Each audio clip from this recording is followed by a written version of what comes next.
everyone, and welcome to Book Solid. We're your hosts. I'm Soraya. And I'm India, and today we're going to be covering Leave the World Behind by Rumaan Alam.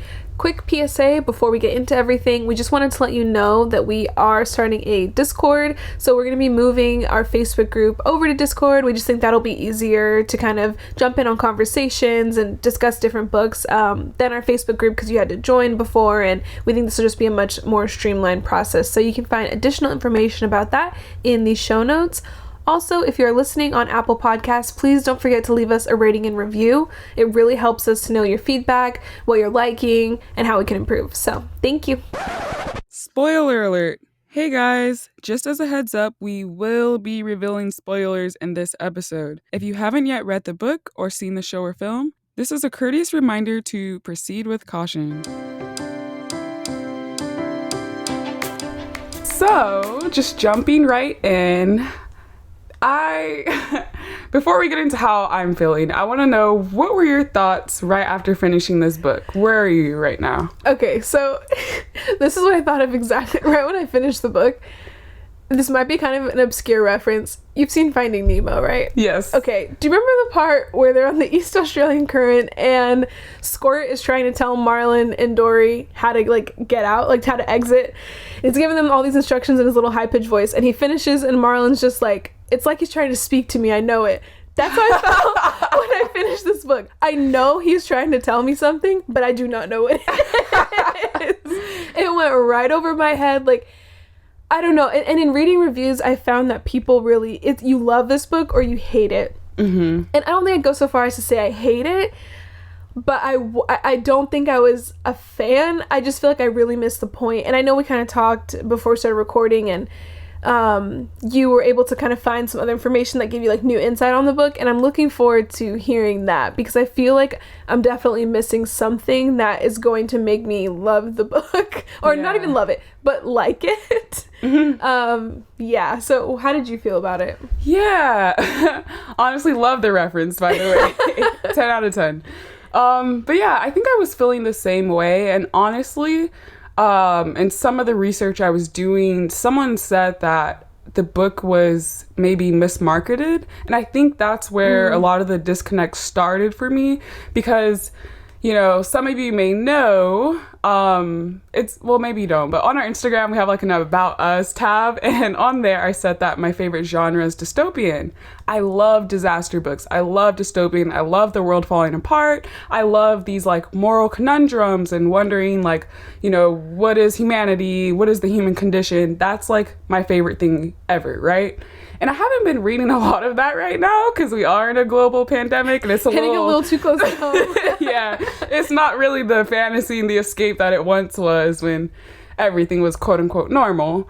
But yeah, so I went in thinking that's what I was going to get, when in actuality, this, once I finished, towards the end, I was starting to realize that this reads more like the allegorical fiction and literature that we were assigned to read in high school, and AP English and lit, stuff like that.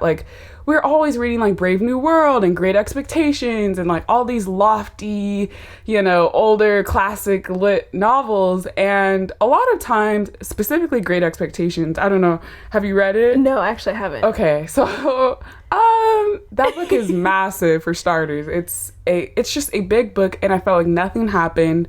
But then, we have these discussions in class, and the teacher's like, "Oh my gosh, but on page 582, did you notice how?" I'm like, well, dang, I did notice. Am I dense? Once I finished this book, that was my first thought. Am I just dense? What is not clicking? Because like you said, a lot of people were saying this book didn't work for me, but a lot of people were raving about it. And I just felt I didn't really feel too moved by it. Yeah. And so, I started to dig deeper, and I think I can gain more from this book just the way that I am, and just in writing and film school and stuff, I've grown to appreciate just classic narrative fiction. I like a beginning, middle, and end. I think in that world, in that realm, there's so much possibilities. And when I go into stories, that's what I expect. A clear beginning, middle, and end. Yes, things can get a little, weird. Maybe it's Inception and you start on, 4, 1, 2, 3, 4. Like it's not in chronological order. That's fine.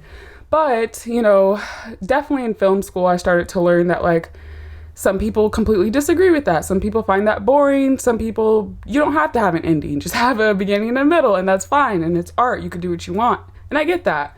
But I just feel like, actually, I was have you seen the movie The Lighthouse? Is that the one with Willem Dafoe and Rob Pattinson? Yes. No, I haven't. I've heard things about it, but I haven't watched it. Yes. So, without spoiling it, I actually watched it this summer, so it's or this past summer, so it's kind of fresh in my mind, and I watched it with my little sister, and that was another experience. Like, the way that I felt after watching that movie is how I felt after reading this book. Interesting, okay. And at first, I was like, this movie's terrible, and, like, I have no personality, so I'm a self-proclaimed A24 stan. I love them. I'm gonna watch all the movies, period. And so I was like, well, I have to watch it. It's A24. Like, of course. William Dafoe and Robert Pattinson.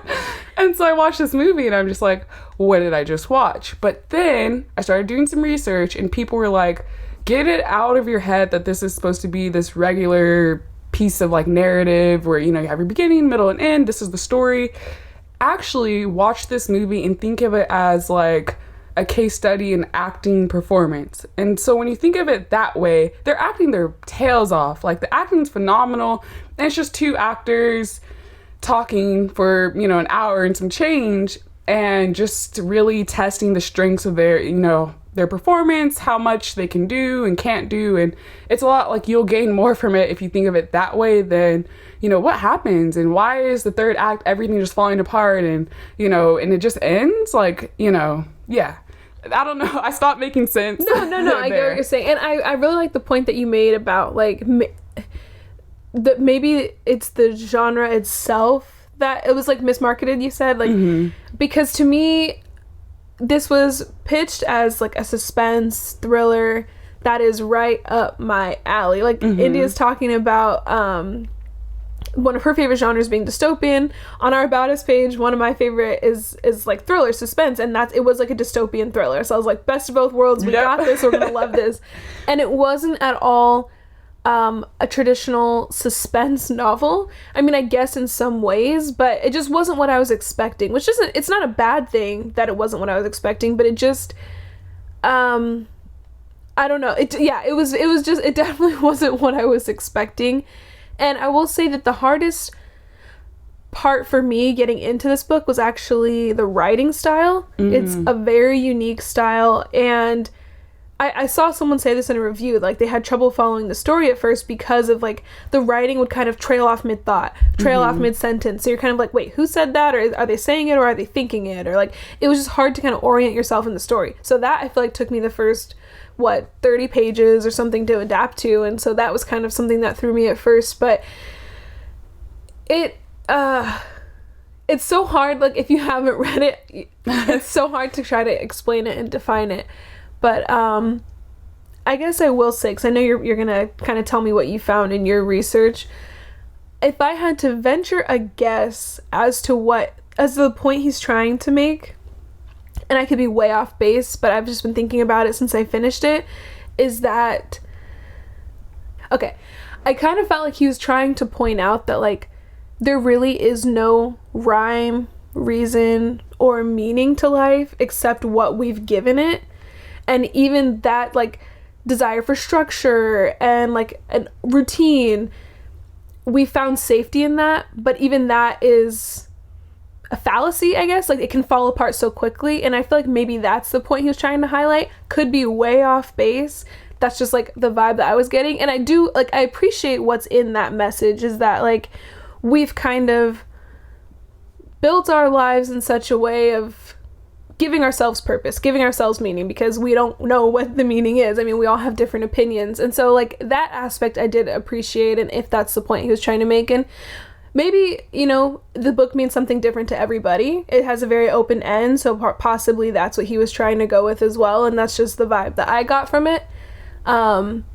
Yeah, I guess, and one other thing I'll say too is I saw a lot of reviews of people being upset with the book's ending, and it actually didn't bother me that much, because people were like, oh, well, we never find out what's actually happening. Is it climate change? Is it war? Is it this, that? And I'm like, all we need to know is the world's ending, and he told us that. Like, yeah. That's actually one thing in the book I really wasn't mad that we didn't find out what's happening. We just know Ish is going down. Right. Like, that's all we really needed to know.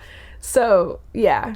That's interesting. I'm glad that you brought that up, because I was, okay, as someone who reads a lot of these disaster books, or I was kind of in that latter group of like, I want to just know what it is. But one of the reviewers I was watching on YouTube, she just flat out said, she's like, it's very apparent that it's some kind of nuclear situation from another country. Like, there's clues all over the book. This is what's happening. You hear the aircraft, you know, you hear these sounds, and if you take into account the loss of teeth and like the sickness, like it's nukes. Mm-hmm. And he drops little hints too of like yeah. of saying the sound they were hearing was planes, and right. Saying like what happens to humanity and what happens to this family. Like, I think we're led to believe that everyone in this book dies. Right. Yeah. But, and just like with what you were saying, I mean, personally, I was like, again, am I dense? Because I didn't know it was nukes definitively. Like, was it climate change? Because we have like these animals migrating who aren't supposed to be there. But yeah, this is what that reviewer said. But like, to your point of, it doesn't really matter. I think that I'm just going to say it, in my opinion, I think that's what maybe the author's intentions were, because it doesn't matter, right? Like, we're focused on this human drama, them interacting with each other. They don't know if they're, you know, the last people that they're going to see before they die, kind of thing. Like, it doesn't really matter. The world is falling apart, period. Yeah. Like, this is where we're at. It doesn't matter. And I think that's interesting, because there's so much hype and focus and attention and media on, okay, so like the Bird Box. I love that Yeah. little period in time. That was fun. Yeah. But, you know, like, it's always just like, what is the cause of the apocalypse? Let's focus on that. Is it, you know, flooding? Is it like, I don't know. Yeah. But anyway, just really quickly before I forget, I do want to say something that I did enjoy in this book. There's a few minor things. I like the fact, and I always say this, but like, I love the short chapter length, because it's just like bam, bam, very bam, digestible. Yeah, and so it was helpful to me, because like in between like work and, I don't know, napping at 6 p.m. like, but yeah, in between just daily life, like, it helped me to like you said, it's digestible. It's just like, okay, like 3-page chapters, living for that. But something that was really interesting is like, I would say I rarely read books that have this third-person omniscient perspective, and also the use of dramatic irony. Like, that's something, you know, I was saying earlier, this book was definitely not what I thought it was, and I think I didn't connect to it initially because of that. Like, I wish I would have known what I was going into. Yeah. Because like you said, like, I was thinking suspense, thriller, disaster book, okay.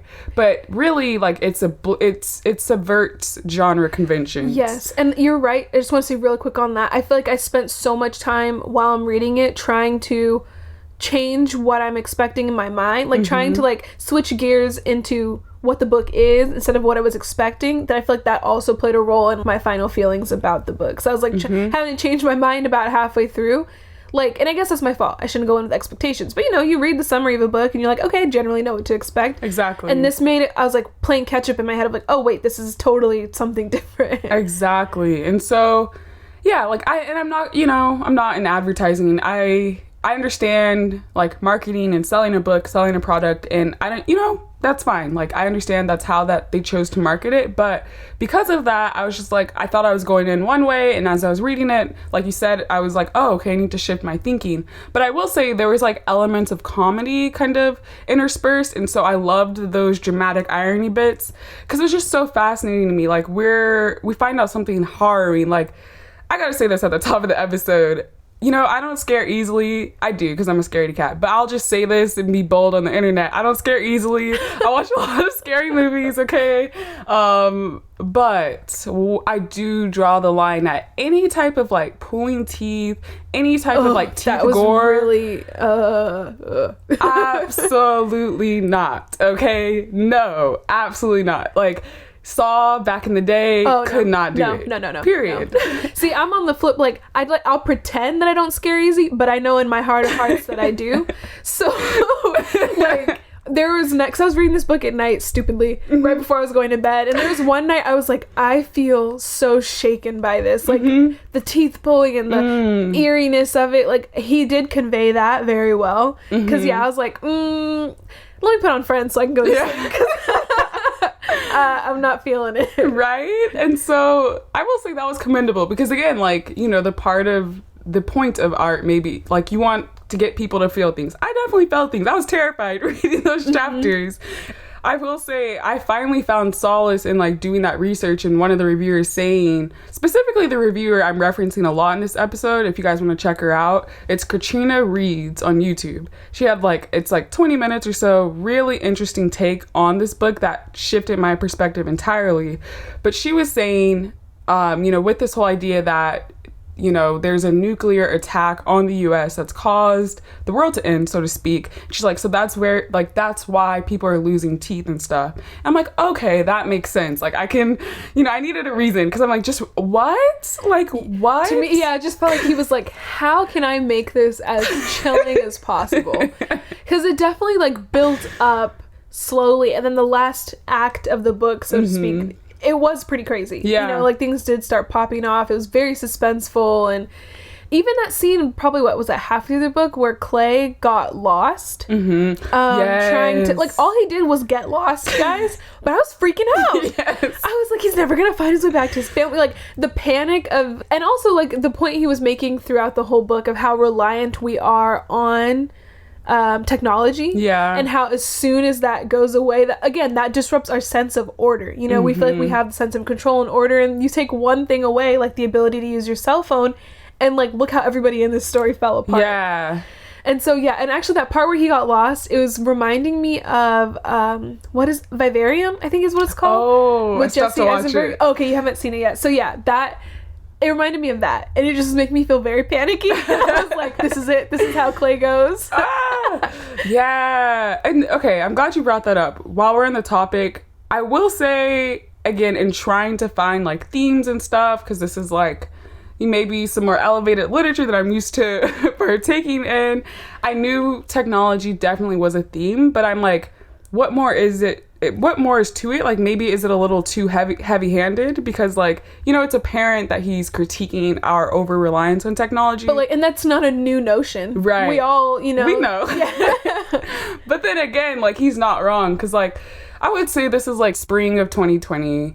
And I was living back with my parents temporarily. And I cracked my phone. So I go to the phone store. And I went by myself. And I'm like, I'm too reliant on my phone to the point where it's embarrassing, but, like, I like it as a source of comfort. Even if I know where I'm going, I like having the GPS just for the sake of, I can see traffic. I don't know if there's a car accident 20 miles ahead. Yeah, faster route, especially this traffic around here. That's a whole podcast on its own.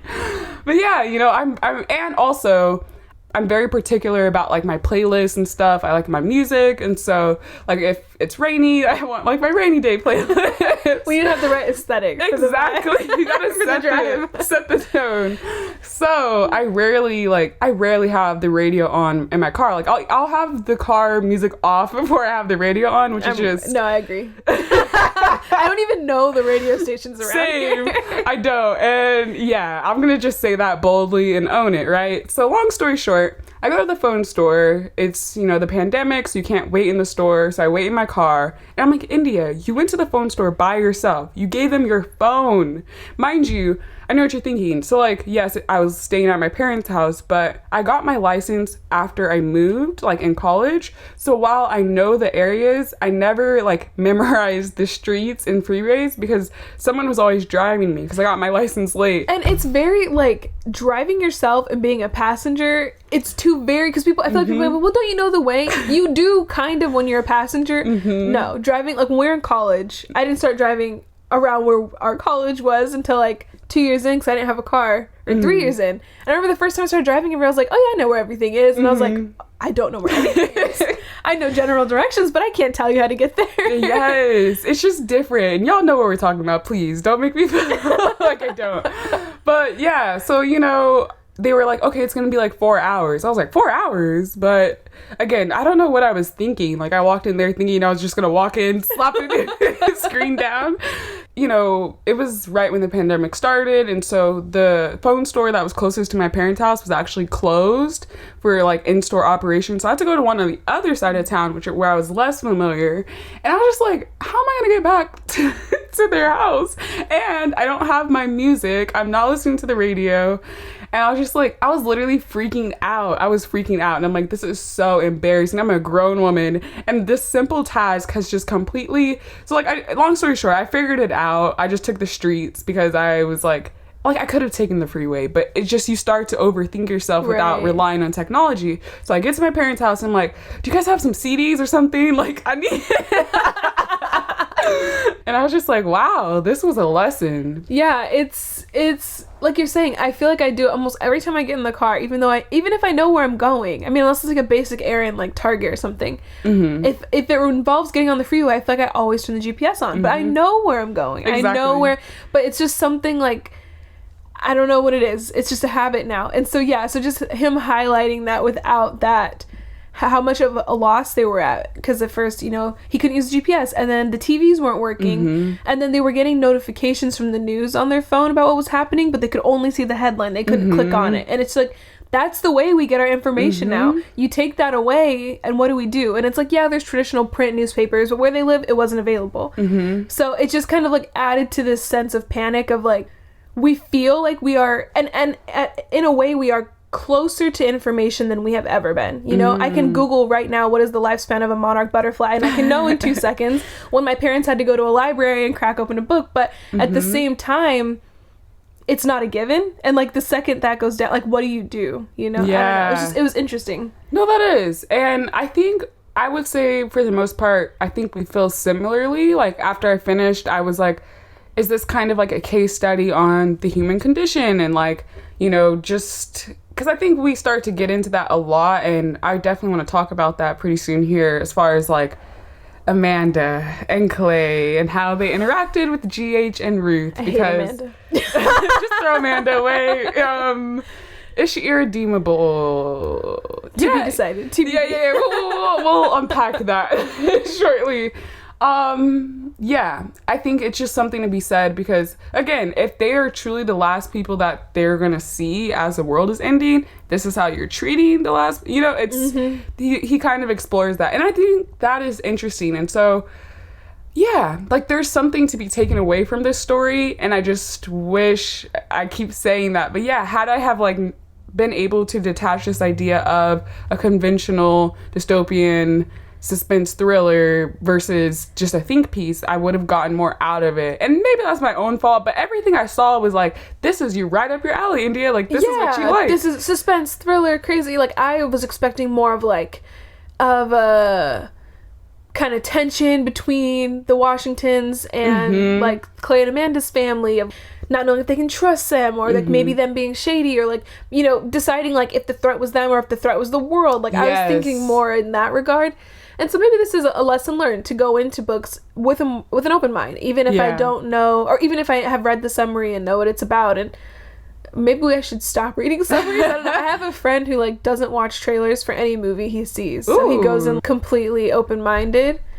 So like, you know, interesting. I don't know if I can do that. I don't know. I like to know anything about it, but yeah, so maybe I need to start or give that a try. I think I've just gotten, maybe I'll chalk it up to laziness, But like nowadays I'm like, okay, this is a series, it's about 10 episodes, that's 10 hours. Can I commit to this? Like, what am I signing up for? Is something gonna really upset me? Like, I need to watch this trailer, I need to yeah, I've gotten to this really bad habit lately. This is like off topic of books, but like I have started so many shows that I have not finished.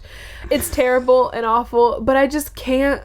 Like, it's to the point where if a show is not holding my attention, I would rather Google how it ends than finish watching it. I don't know when I got so impatient, but... Yeah, I'm laughing because Soraya knows this, but, like, we had a conversation, I think, not too long ago. Like, maybe it was, like, Thanksgiving or something.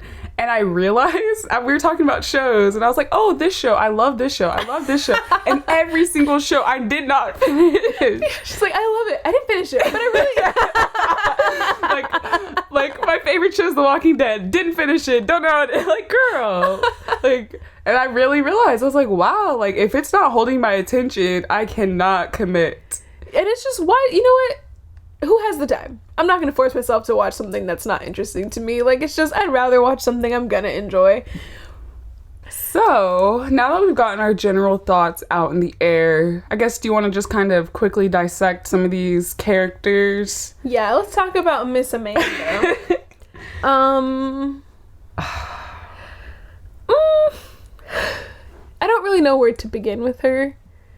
I, like, bookmarked things that she said that bothered me, but you tell me how you felt first, and then I'll just keep going, because I feel like I don't know where to start with her. Okay, I have a few things to say, and I feel so bad. Not even, like, okay. I feel like Reese Witherspoon would eat up this role on a TV show. And that's, like, no shade to Reese, because, like, she seems like a lovely person, but her acting, she could play the heck out of this role. Because just, like, if you look at Big Little Lies, yeah, and then Little Fires Everywhere, Elena, like, she does really good in these types of roles. But I knew that Amanda was written really well because... like, I've met a lot of Amandas in the workplace. I know, like, this is a real, tangible, breathing human being. And, like, that just made it all the more visceral and all the more just... realistic, I guess. She's very Alex, a la Such a Fun Age. Yes. Yes. Oh, my gosh. Yes. Another role Reese would eat up. But, yeah, dude, like, the thing is with Amanda, right off the jump, like, initially I'm like, she's racist. Yeah. You know, but the thing is, like, she's not in your face apparently racist, but it's just like the types of microaggressions that, you know, follow a lot of Black people, minorities, POCs in the workplace and just in life. But, like, she still thinks, you can tell that she thinks highly of herself or thinks of her opinion to be, like, you know, preceding and the most important. But I'm like, you're like not a good person. No, you know? Yeah, she thinks, like, because she tries to be a good mother or a good wife, that she, like, holds herself. She has her own warped sense of self-importance. Yes. And something I will say about her, like, I'm looking at my notes and what I wrote down.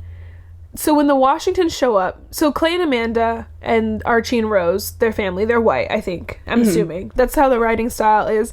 And then the Washingtons are Black. How do we know this? They say it like 5,200 times. So that's how we know. I read your sentence, but okay. So they show up because, you know, something has happened in New York and they came to their home in the country where they would feel safe. And do you remember Clay and Amanda's last name? Did it ever say? That's probably not right. Okay, so but I was gonna say when I refer to them together, I'm just gonna call them Clamanda. So Clamanda and their family, they're renting this from the Washingtons, like an Airbnb situation. So when these two people show up claiming to be the owners and asking if they can stay, obviously it's an awkward situation. When you rent a whole house on Airbnb, you expect to be there alone. But also this is an extenuating circumstance. Mm-hmm. They don't know that yet because the news hasn't reached them, etc., etc. But Amanda's suspicious of them and whether they really own the house. And she says something about these two people don't look like the sort to own this beautiful house, but they do look like the kinds who would work in it, assuming that Mrs. Washington is a maid and Mr. Washington was like a groundskeeper or something. And then she said something else about not expecting a Black family to live there. This is not the type of house they lived in. It's like, it just speaks to the type of person who has like a lot of internalized racism and prejudice, but because they don't believe they're consciously acting on it, they don't realize that they are racist. Like, even though Amanda's having these thoughts, I don't think she considers herself a racist person. And there's even parts where she's thinking it and she's like, well, is that racist to say? And then she says, like, feels guilty for thinking it. And I'm like, but that doesn't mean you're not racist. Yeah. Like, you know. You still thought it. Exactly. And so I just feel like it really spoke to, like, her believing she's this, like we said, self-important and very woke person, so to speak. And she's not. So with what you just said, it just like my mind was like exploding with thought, because where do we even begin? Okay, so one thing I think is really brilliant that Rumaan Alam does is that, like, I actually called my mom when I was reading this book and I got to this point, because I think it's just this fascinating conundrum that they found themselves in. Like, what do you do? What do you do when you get an Airbnb and someone shows up, your phone isn't working, your TV's not working, and they're saying the world is ending, can I come in? This is my house. Like, what? Yeah. That's a lot to unpack. That's a lot going on. And anyone would rightfully be, you know, I don't know if I can trust these strangers. I get her apprehension. She has kids and, you know, it's a weird situation. But she goes too far. Yep. She goes too far. And exactly with what you just said and, like, the nuance of her racism, with Katrina Reed's channel on YouTube where she was reviewing the book, she posits that that's the point of this book. The point of this book is this, you know, deep dive into class and race and how that intersects in the event of an apocalypse. Like, nothing matters anymore. Y'all still racist. Truly. She even makes little like, even after they figure out the severity of what's going on, she's still making these little comments in her head. And something that really stuck out to me that I like that he put in this book, so it's right when the Washingtons show up and they're trying to figure out if they're going to let them stay or not. And so when they knocked initially, Amanda had picked up the phone to call 911 just in case. And she said she wished she'd still been holding the telephone, though who could say how long it would take for the local precinct to get to their beautiful house deep in the woods. She's already calling it their house, as in Clay and Amanda's house. Oh, I did not catch that. And I was like, is this a nod to appropriation, question mark? Ooh. Like, I don't know. I feel like, I know we talk about appropriation like every episode. It's important. That's it's relevant. But that's what kind of it made me feel like, because the Washingtons are here saying, this is mine. We made this. We created this. And Amanda already in their head, she's renting it for a week, guys. That's it. Just 1 week is already saying, I wish I still had the phone to call the police. I don't know how long it's going to take them to get to my house. You don't own this house. You're renting it. And so, like, to me, I don't know if that was his nod at appropriation or what, but that's what it made me think of, and I thought it was really interesting. Okay, so again, my mind is just that is so fascinating. I never caught that, but that's also in line with, I keep saying Katrina Reed's, but like, yeah, I'm just gonna say the YouTuber, the reviewer that I've been referencing, that's what she was getting from this, because if you take into account the fact that the Washingtons are wealthy, an elderly black couple, well off, like, again, every other sentence, they're black, they're rich, period. Like, we know. Truly. However, we know that Clamanda isn't, right? Like, they're working class, maybe upper middle class, but the key is that they're working. We know that Clay is a professor and he does media studies, and no one seems to know what that is or it entails. I feel like it's in the name. You study. Yeah, like, y'all. As a film major, I'm wounded, but no, I'm kidding. But yeah, so yeah, Clay's a professor. Amanda, she is racist. No. That's her occupation. No, because I was just recalling the beginning of the book. One of her coworkers, like, she's announcing that she's going on vacation, and her coworker is Korean American, but she's from the South and she has a Southern accent.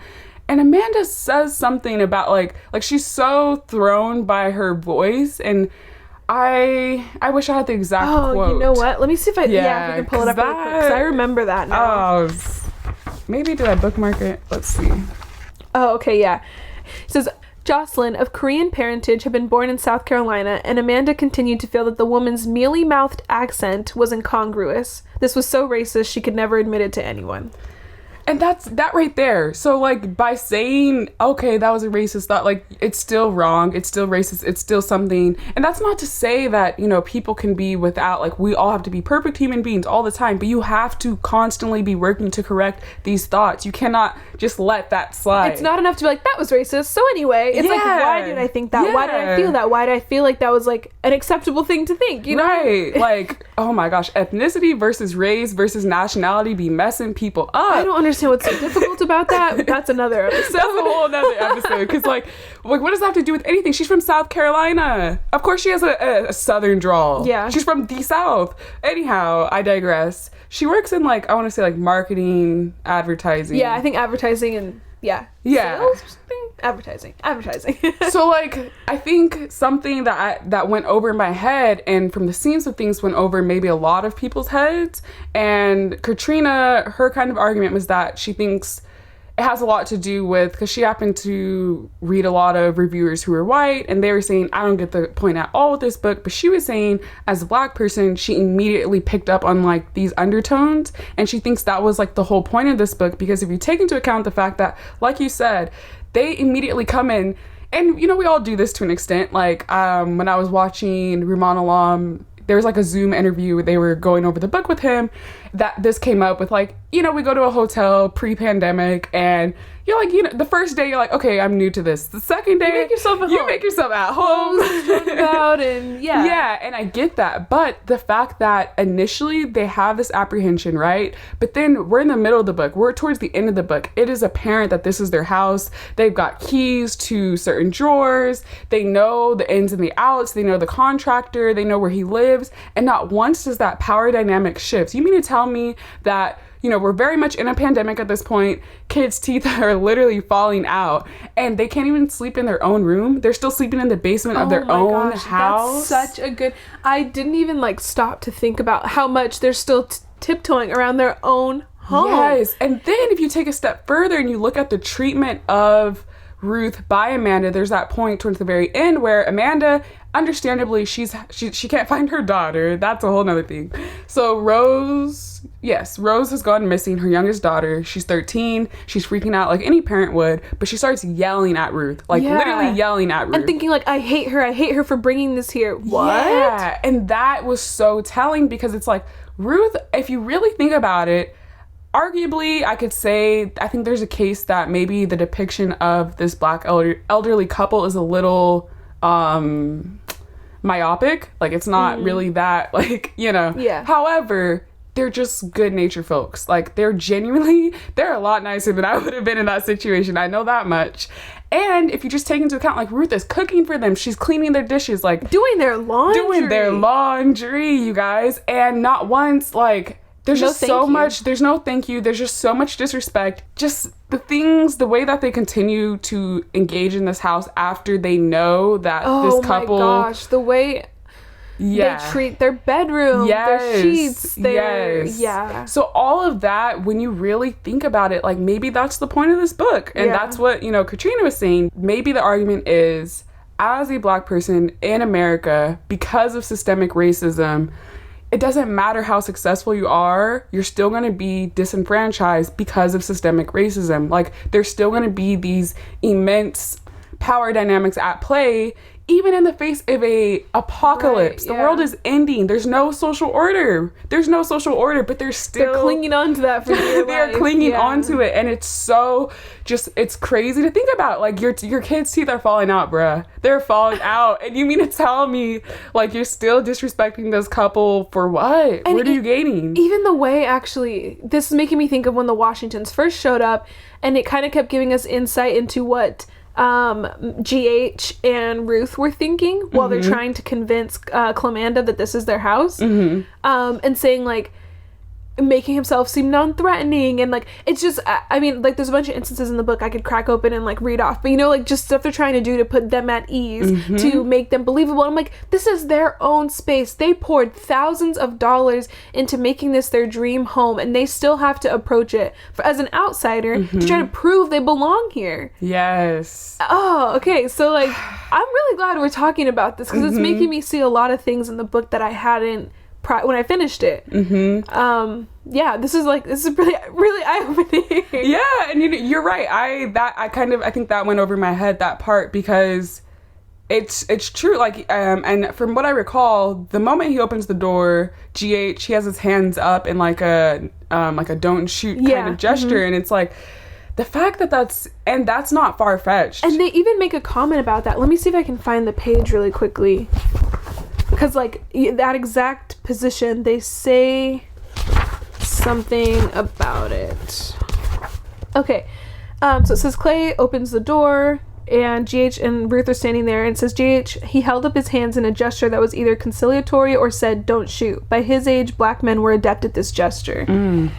And so, yeah, that line, it just feels like right in line with what we were saying. And yeah, and I think, I don't know, in thinking of the book that way, I can definitely gain much more from it, because their relationship, and again, like, Amanda, my personal feelings about Amanda's character aside, I think anyone in that position in the beginning would have apprehensions. Like you said, she's got children, she's a parent.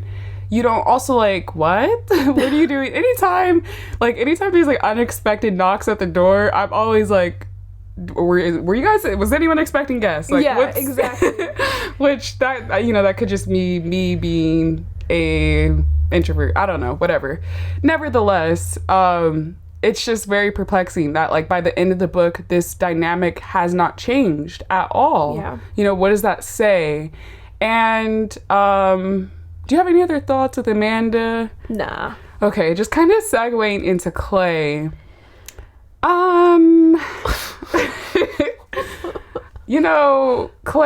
Clay's definitely more tolerable, I would say, than Amanda, but he still definitely has some internalized racism, and that becomes very apparent racism and how he interacts with a character, like, midway when he gets lost. That whole scene, that was terrible. That was a lot. Something that I took away from Clay's character is just how arbitrary gender and social norms can be, because he's just clinging to this idea of this powerful, strong manhood in the face of, any type of adversity. He just has to be the spitting image, the perfect Superman, Clark Kent. And I'm like, dude, you're a human being. Of course you have the right. You just heard from the way that it's written, I was trying to picture what that sound was like. I know. This sound that is literally breaking glass, and you're just supposed to be all Mr. Macho, toxic masculinity. Yeah, and that's definitely, I feel like Rumaan Alam is critiquing that, but it was just so interesting, because when you put that, of course that's something that we're always going to be, thinking about and looking at in media and literature in today. But when you really, like, put that into the context of the fact that they're in an apocalypse, the world is ending, and this is what's on his mind. And then you think about the fact that he has kids, and he's like, well, they're watching me, and I have to be strong for them. It's normal. It's very normal to be, scared, to have animosity in the face of a crisis. And, that was just like a recurring thing I noticed with this character. Clay feels, okay, the first thing that comes to my mind with Clay, and maybe this is really mean, but, like, useless. Like, he doesn't do much of anything. Even the stuff he says he's gonna do, he doesn't do it. Then he lies, and like when he came back from being lost, again, what you were saying of, he's still stuck in this, I have to be the man and the provider, I'm supposed to take care of everybody, that he lies and says he didn't find out anything instead of just saying, I got lost. Like, that would have been more beneficial for them to know at that point, because then maybe at that moment George could have said, okay, let's go back out together, or let me make a map for you and let's redo this. But instead he lies to protect his fragile reputation, his little fragile sense of self. And I just feel like he doesn't really do anything. He kind of like defers to Amanda to take care of everything. And I don't know, I just didn't get all that much from his character. Like, he was just kind of there. I have to No, that's funny. I was looking for it in my notes, but I think the first thing I wrote when I was writing Clay's little blurb is, all he does is run away from his family and smoke cigarettes. Truly. And like, that's something else that's also interesting, is like, I guess Amanda doesn't want him to be smoking anymore, but I'm like, the world is ending, so if you smell like cigarettes, what does that have to do with anything, Clay? Stop running away. No, I don't know. Well, Oh, sorry, go ahead. I was just gonna say, I know I'm kind of like contradicting myself in that it's okay to be scared and not, you don't have to be this like super macho man, but I just felt like he wasn't really, like he was just there, like taking up space, not taking any accountability. I think the whole lying thing definitely heavily side-eyeing you, because like you said, the fact that like GH and Ruth know this area, they could have, it was still daylight, like they probably could have went back out. Maybe they could have found the woman that he left. Abandoned. I honestly feel like Clay was so caught up in how he thought he was supposed to be taking care of his family, he wasn't taking care of them at all. Like, he was like, okay, I'm gonna do this, I'm expected to do this, I'm expected to do that, and then in trying and failing to do those things, he was just doing nothing. Yeah. And I want to ask you, what on earth was the point of that naked jacuzzi session? You know, it was real weird. If anyone hasn't read the book, basically, Clay and Amanda decide it's the end of the world, we're gonna have sex, so that's what they do, and then they go out onto the deck buck naked, and, no, actually, Amanda goes to the deck naked, Clay goes to the kitchen naked to get them water, even though their kids and GH and Ruth are still there. And then basically Clay and Amanda get in the jacuzzi naked with GH, who's clothed. I didn't... If there's supposed to be something more there, I don't know what it is. You know, all I can think is, like, that's, like, high-key disrespectful. And like, you also have to take into account the fact that they had sex in Ruth and GH's bedroom. Like, that's their room. And there's, like, that whole point where finally Ruth was like, it was their first night staying there once they finally convinced them to let them in the house. And Ruth was like, can I just go in my room really quick to get some clothes? She goes in and she's like, oh gosh, stuff is everywhere. And like, you know, so I'm just like, okay, it's okay. So you know, you slept together, the world's ending, fine, whatever. I'm not going to judge that. But you go in the kitchen naked. You go in someone's jacuzzi. Oh, germs. But germs. Yeah, just walking around someone else's home naked. And they even kind of like reflect on, like, there's a part where Amanda's like, she should feel ashamed, but she didn't. And I'm like, this is someone else's space. Yeah. And I feel like it just kind of speaks to the point we were making earlier of them feeling so comfortable in taking over something that wasn't theirs. And the fact it didn't even dawn on Clay to offer to let GH and Ruth have their room, and for for Clamanda to take the guest room until the last night of the book, like when everything's popping off. I'm like, that would have been my first thing. It's like, okay, please take your room. And also, for like, if anyone didn't read the book, GH and Ruth are offering to refund them like half of what they paid. Yes. So they're like, oh, we'll give you $1,000 if you let us stay, and like they just still treat them so poorly. Like, if you really like think about it, guys, like, you know, if you didn't read the book, so this is a little but again, the world's ending, nothing matters, very nihilistic POV. But yeah, so like they're drinking quite a bit almost every night, but like GH is so benevolent, and like from what I understand, it's just like this expansive wine cabinet, and he's got all this, just all the liquor, all fancy of it. Pants liquor, yeah. The whole bar. But like he's you know, pouring drinks for them, and they're just so giving, and they just keep giving and giving. Ruth is making brie and chocolate, or brie and chocolate sandwiches. Right, oh, brie. Yeah. I'm just exposing myself that I have never had one of those sandwiches before, but like, you know, she's prepared. Like, they're just always catering to them as if, you know, the roles are reversed. Like you said, like as if Clamanda are the homeowners and they're the guests, but I'm like, this is your home. Yeah. And especially, like, he goes into such detail with, like, the love and care and the attention to detail that Ruth and GH put into their home. That's, like, their baby. And I can't... They're nicer than me, like India would say. Like, was saying earlier, because if that was my home that I built from the ground up, I'm not going to be tiptoeing around my own space. Like, I wouldn't be rude, and I would, like, invite them to stay and everything that they still did, but I wouldn't let them bulldoze me around my own home. Like, there's a point where GH and Ruth should have put their foot down with them, or could have, you know, and Clamanda just constantly like toe the line, or like push on that line, push on that boundary, and they were, I don't know, just rude, quite frankly. Yeah, I have to agree. Anything else about Clay? Nah, his useless is so mean, irrelevant, I guess is what I'll call him. He just, yeah, agreed. But really quickly, I don't really have too much to say on the kids. But I will say, and I wasn't going to say this at first, but like as I kept reading the book, it was just so... It was... Because it goes in line with what we were talking about in the Queen's Gambit episode. There was a bit of like hypersexualization, I felt like, in the language used to describe the kids. And I was just like, for why? We don't need this. Like, we really don't need this. And like, you know, I'm not going to even get into like... I understand the age group. They're early teenagers, you know, they're in that puberty, right? And like all that's going on. I get that, but just like I just found it really disturbing. Yeah, he discussed their like naked forms a bit, and like went into detail about like some of their appearances or preferences. Yeah, like we're just gonna leave it at that. Yeah. But again, it was just like I could have done without like that. Yeah, that whole part about Archie didn't really... It was like, okay, who cares? Yeah, like it was just useless, honestly. It didn't really like serve the story in any way. And like I'm gonna critique that more than like you know, like we said, Clamanda, whatever, like what they're doing.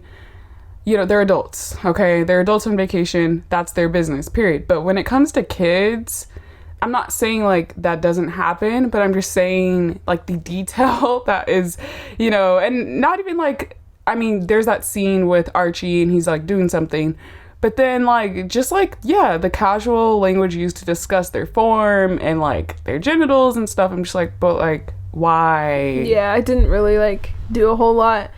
So moving into our final thoughts before we wrap up, is there anything else that you want to say or anything that stood out to you? Yes. So I had one thing that I did find interesting when I was doing research.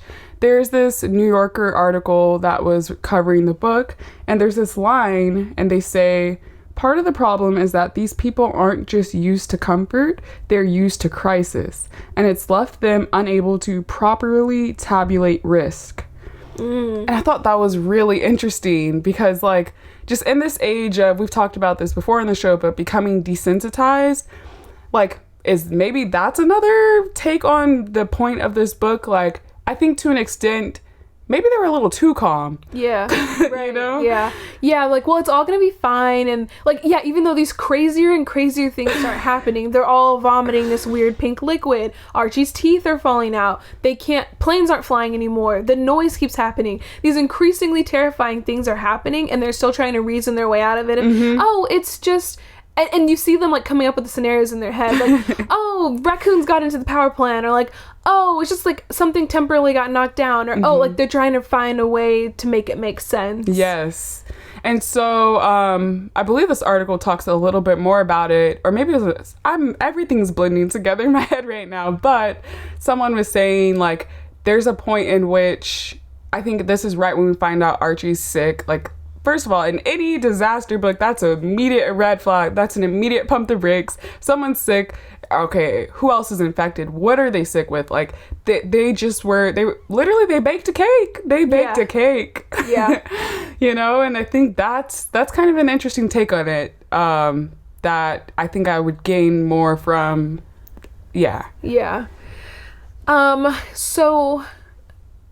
This book, like, I'm just thinking about in the last hour, everything we've been saying, it's interesting to see how my thoughts and opinions have changed. Because when we went in, I was ready to go in. I was like, I really didn't like this book. I was not a fan. And I wouldn't go so far as to say I, like, love it now or even, like it a lot. But I do have a greater appreciation for it. Some of the things that we've talked about are the things, like, I've realized of the points he's trying to make. I'm like, oh, you know what? I can really appreciate that. Or I think that was a really good point. So... Yeah, I'm glad that we chose this and had this discussion because it's definitely opened my eyes to some things that I don't think I would have thought about, really, if I just read it and went about my merry way.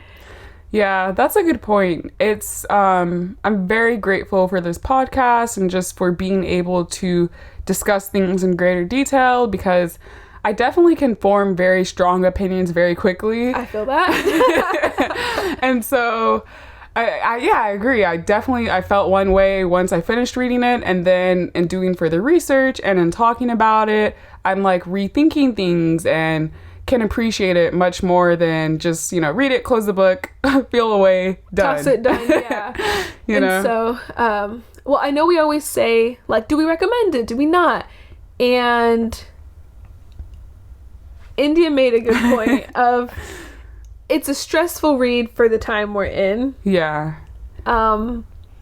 So take that in mind if you decide to read it. But I think where I'm kind of at right now is if you are really into literature and, you know, you've seen this book go around and you want to be a part of the conversation, or you just want to understand what people are talking about, what we're talking about, I would say, you know, yeah, like, obviously read it, form your opinion, and see how you feel about it.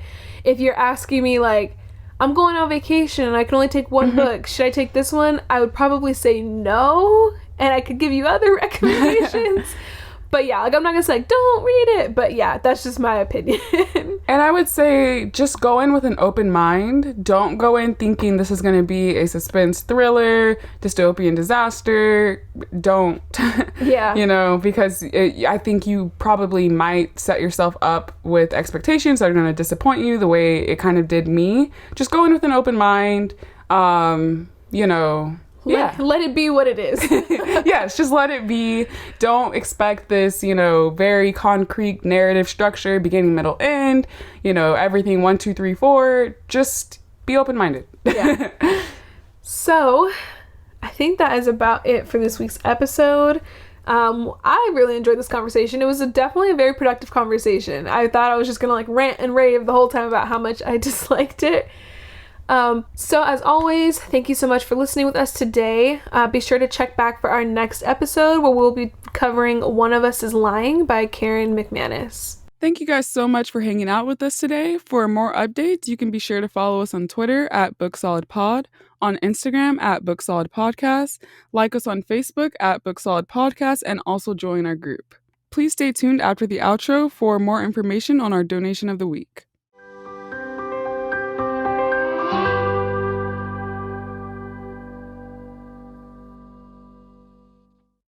For this week's donation, we have chosen the National Bailout Collective. It is estimated that 76% of people in jail haven't even been convicted of a crime at all. However, because of the cash bail system, people can remain in jail for months or even years before seeing a trial and being either convicted or acquitted. This system disproportionately affects Black and LGBTQ communities who, because of systemic racism and oppression, are less likely to be able to afford bail. This leaves them subject to the unjust and devastating impact that incarceration has on individuals, families, and communities. This year, the coronavirus pandemic has made the impact even more catastrophic, as the rate of infection in prison is 3 times higher than that of the general public. The National Bailout Collective is a Black-led and Black-centered collective of abolitionist organizers, lawyers, and activists committed to getting people free through bailouts, advocacy, and leadership development. They have been working adamantly to free individuals, especially those detained during the peaceful protests over this past year, and providing personal protective equipment and stable housing to build a sustainable political community. For how to donate and to learn more about this incredible organization, please visit the link in our show notes, and we'll see you in our next episode.